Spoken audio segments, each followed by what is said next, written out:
everyone, welcome back with me, Miss Dita. Okay, by the way, teman-teman di sini pasti suka liburan kan ya?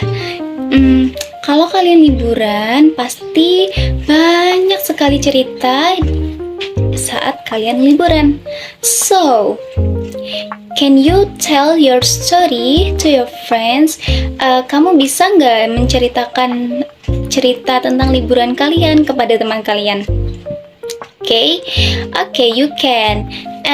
Tapi kalian bisa nggak sih cerita dengan struktur yang baik? Oke, jadi hari ini kita akan belajar tentang bagaimana bercerita dengan baik melalui recount text atau text recount.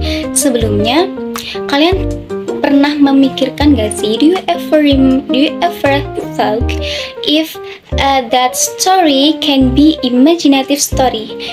Kalian pernah berpikir gak sih bahwa cerita kalian tentang liburan itu bisa menjadi cerita imajinasi, sekedar imajinasi? Bisa nggak? Kalian pernah nggak baca teks tentang imajinasi? Do you ever read the story about the imagination or imaginative story? Okay, before we learn about that text, about recount text, and the subtheme is imaginative story, we will know about the learning objective today. Okay, our learning objective today, the first is student can identify the social function, text structure, and linguistic elements of recount text with the theme of imaginative story correctly. And then, student can analyze the content of the recount text based on the information contained in the imaginative story correctly. And the next, student can compose a recount text with the theme of imaginative story by paying attention to the text structure and appropriate linguistic elements. The last is student can present the recount text of their composition with confidence, oral and written form. So, the first one we learn about what is the definition of recount text. So, recount text is type of an English text that retells some event or tell some event in the past. The purpose of recount text is to entertain or inform the reader.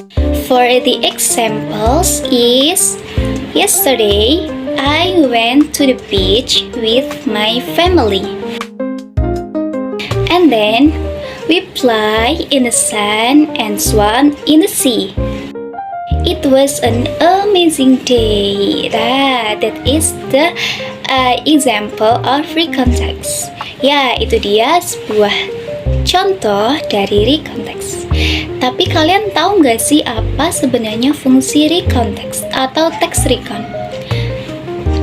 Do you know about the function of recount text? Okay, the first one is to give some information about the past experience. The second one is to entertain with the unique experience. And the third one or the last is to record some important events like history, biographical, and etc.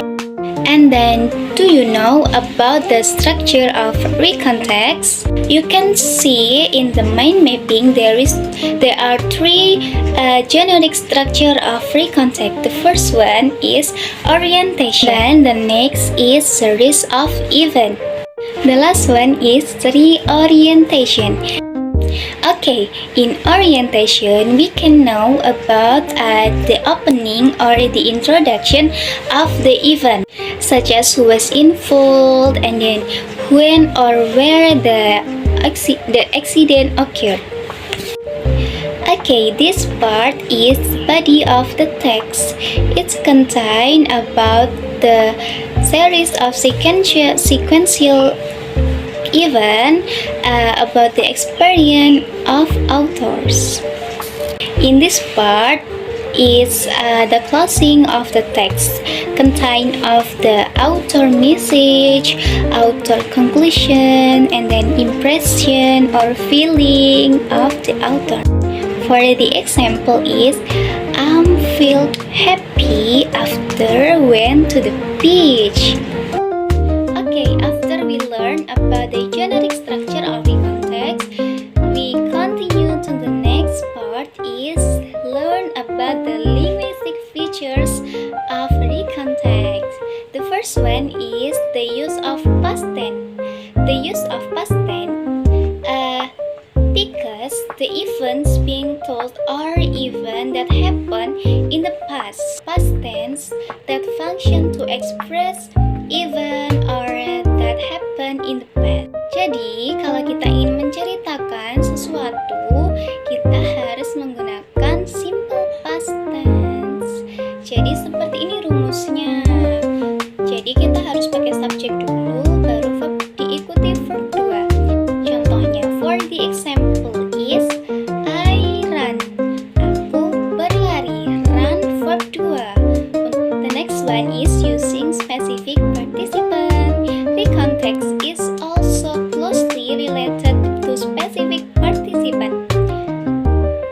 For the example is Borobudur Temple, and then Muara Angka, and then Kediri Waterfall, and others. The next one is using personal participant, as like I, my group, my family, my friends, and others. Usually, personal participants will appear in the orientation section as an introduction to the character in the story. And then the last is using adverb of time, like yesterday, in a someday, and others. Okay, so that's all about the language features. The next part is we will learn about the type of recontext. Okay, the first one is personal recontext. This text is tells about a personal experience. For the example is my holiday went to the beach. The second one is factual recontext. This text is tell about a real or the history of some place or some information. For the example is biography of a hero. The third one is imaginative recount. This text usually a fictional story told as if it were real. Jadi, imaginative story ini biasanya menceritakan sebuah kejadian yang berasal dari imajinasi kita, seperti for the example, a journey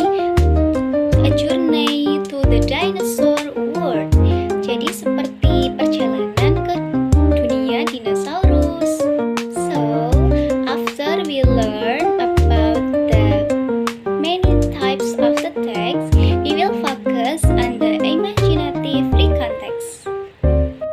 It is some example of imaginative recontext, being a Spider-Man. Okay, based on the text, please read it by yourself. And after this, you can know about the text that contain of the imagination or fictional, or it's called. Okay, now I have some jumble pictures and sentence.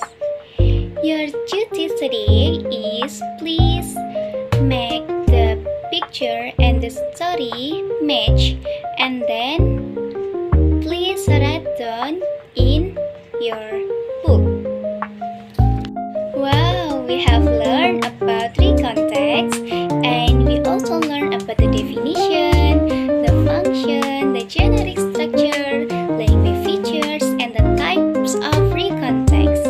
We also can write or tell the story about imaginative recontext. Okay, that's all about my video. It's about recontext. I hope this video can give you some watch this video.